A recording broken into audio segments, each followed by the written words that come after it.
Well, would you look at that? On Liberation Day itself, the Premier of Ontario, Doug Ford, has completely changed his tune on tariffs.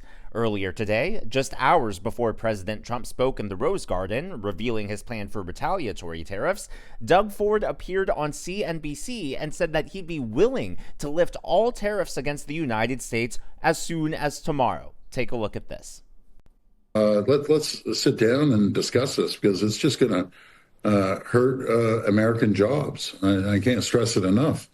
And, again, he believes he's supporting Americans. He said he was going to create jobs, create wealth, reduce inflation. It's worked the total opposite. Inflation. But do you think it's fair that you have tariffs on a whole number of products? That's right. And we'd be willing to take those off tomorrow if he took all the tariffs off. We are not the problem, Andrew. Do you know the problem is? China's the problem.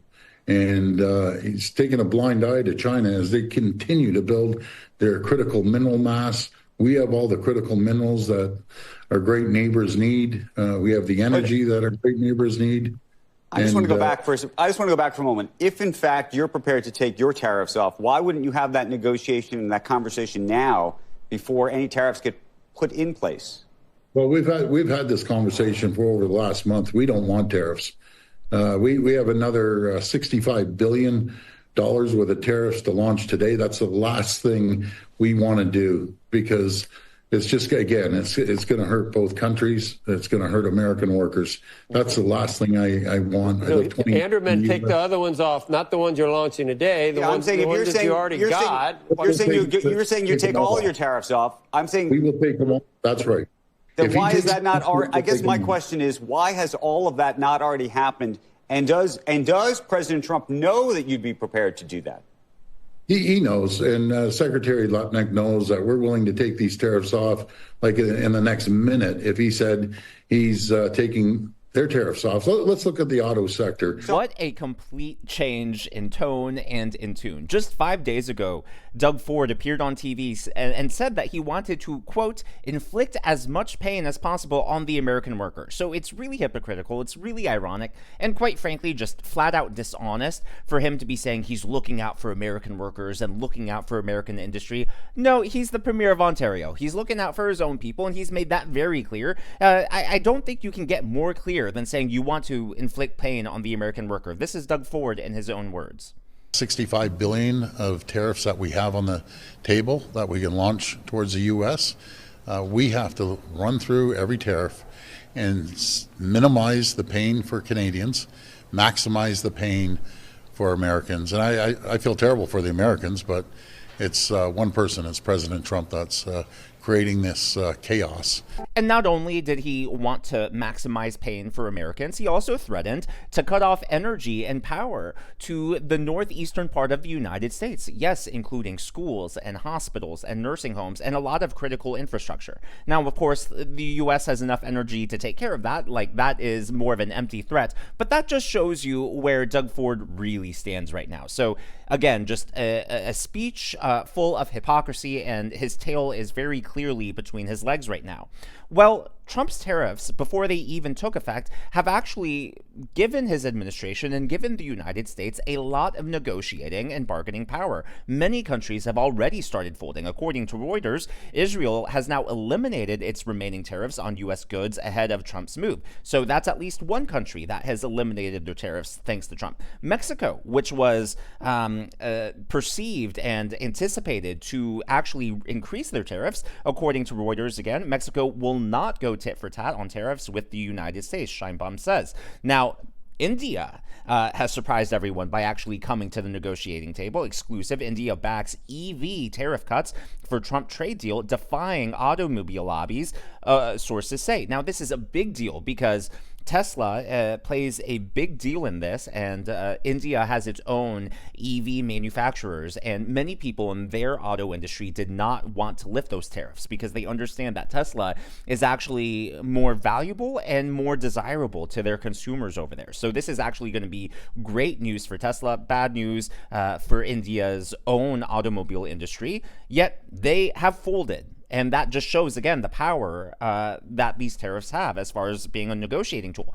But it's not just that. The EU and Britain are upset now. They fear that this deal with the United States and India will set a precedent for the EU and the United Kingdom to come to the bargaining table. So that says a lot right there. So just a few moments ago, President Trump wrapped up his speech in the Rose Garden, and he revealed what the tariff plan is going to be. And what was really surprising to me is coming up to this speech, no one knew exactly what the plan was going to be. There were a lot of theories, but nothing, there were no real indications from the Trump administration. But that also put into perspective that there were no leaks. Had this been Trump 1.0, there would have been leaks coming left and right, maybe leaks coming from different factions within the White House. Yeah, they might not have had the whole picture, but this really tells me that Trump 2.0 is a lean, slick, well-oiled machine. But this is Trump starting off the announcements. My fellow Americans, this is Liberation Day, waiting for a long time. April 2nd, 2025 will forever be remembered as the day American industry was reborn, the day America's destiny was reclaimed, and the day that we began to make America wealthy again. We're going to make it wealthy, good and wealthy. So during his speech, President Trump brought up a few charts. He only brought up one, but there are actually 6 total. And you can see here what the reciprocal tariffs are. And what the announcement is that it's essentially a blanket half-rate tariff. So, for example, China has charged 67% tariffs to the United States. So our reciprocal is essentially half of that, 34%. The European Union, essentially 40%, 39%. We're going to charge 20%. Now, for anything that is 20% or less, the U.S. is going to do a flat rate 10% charge. So that's why you see 10% a lot. So those are the first 2 charts. Here are the next 2. Again, you can see these are mostly arranged from highest to lowest, with a few exceptions. But again, you'll see a lot of just blanket 10%. And for the higher, wealthier countries, it's going to be a half rate. Now, to put this into perspective, because the Democrats, the media are all freaking out about this, as if Trump is doing something unique to the rest of the world. But if you take a look at the G20, where we're supposed to have free trade, the United States is actually dead last as far as trade barriers, which is why we're in red. So you'll see the tariff rate in dark blue there, and then the non-tariff trade barriers, such as the VAT, are in that light blue. And you'll see, again, U.S., we're not even close to what China is charging, or India, or the United Kingdom, or even countries in the European Union. You know, they're well above us. And so I think this just levels the playing field, and it's just ridiculous that pundits and Democrats are saying, well, the United States can't do that. Meanwhile, they don't bat an eye when all these other countries put on these tariffs. Next, I want to point out that this is the point of this is to hopefully help equal out the trade imbalances. So you can see we're almost at a $300 billion trade deficit with China each year. With the European Union, over $200 billion. It is just huge. Now, the reason this is so important, by the way, this data comes from the U.S. Bureau of Economic Analysis. The reason this is so important is because some economists believe that there is a direct correlation between the U.S. trade deficit and the investment of companies into the United States economy. Now, obviously, correlation is not the same as causation, but it's very difficult to prove this in the real world. But there is a school of thought that says, hey, maybe there is causation here. But it's undeniable. The trade deficit has increased, has gotten worse since 2000. Similarly, there has been less and less investment into the United States economy as far as manufacturing or businesses coming here. And so it'll be really interesting to see as this trade deficit balances out, whether or not more investments come into the United States. And that is part of the equation that Democrats, the mainstream media, pundits, analysts are leaving out, because it's not as if these tariffs are just one tool that the Trump administration is using. Trump has been very clear that he has been courting investments into the United States economy. Earlier this year, what was it? I think it was NVIDIA, and then Apple announced, I think, like $500 million. All in all, according to the Daily Signal, Trump has racked up $3 trillion worth of investments into the United States economy. And keep in mind, he hasn't even been in office for 100 days yet.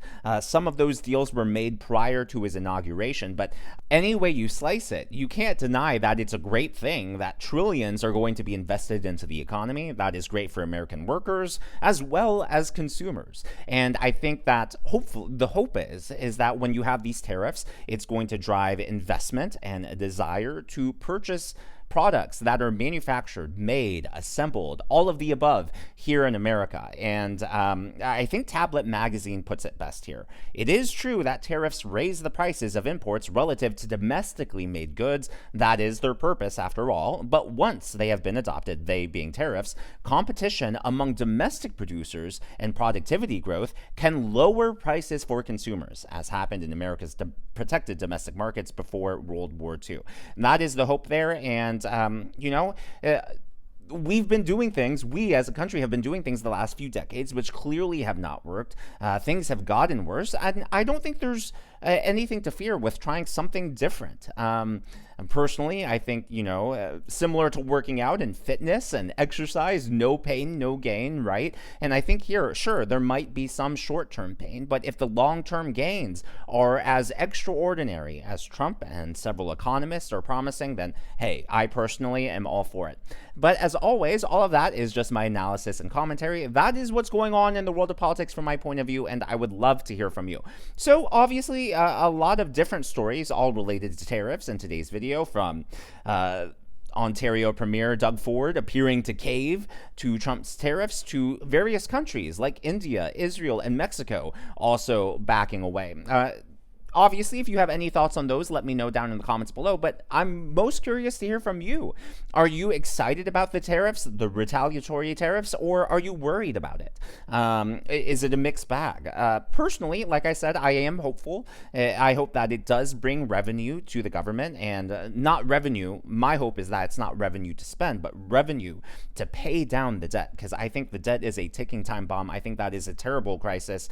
And based on the fact that the Trump administration is working to get investments into the United States economy, that leaves me feeling hopeful that they're not just relying on tariffs.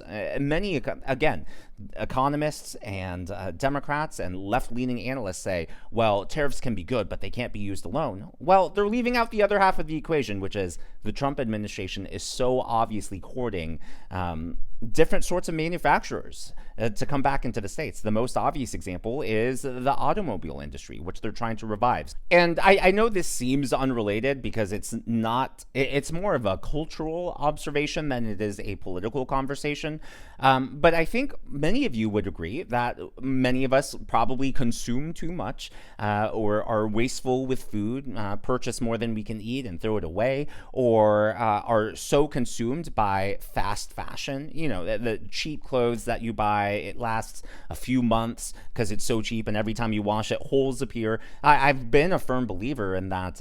Oftentimes, not all the time, but oftentimes you pay for what you get, and more expensive products are oftentimes associated with just better quality that lasts a lifetime. And I think many of you, especially those who are older, could probably agree that products today aren't made like they used to be. And so even if there is short-term pain, my thing is, well, if we live in a wasteful culture, hopefully it can help bring us back to a more reasonable standard of living, and make people think more wisely about their finances and what they choose to spend their money on. Again, I know that's not so much of a political observation as it is a cultural one, but just food for thought. Would be interested to hear your thoughts on that. If you haven't already, please be sure to give me a thumbs up. I know it's a simple thing to ask for, but it really does help me reach more viewers like you in the algorithm. Be sure to smash that subscribe button and to check out one of these videos.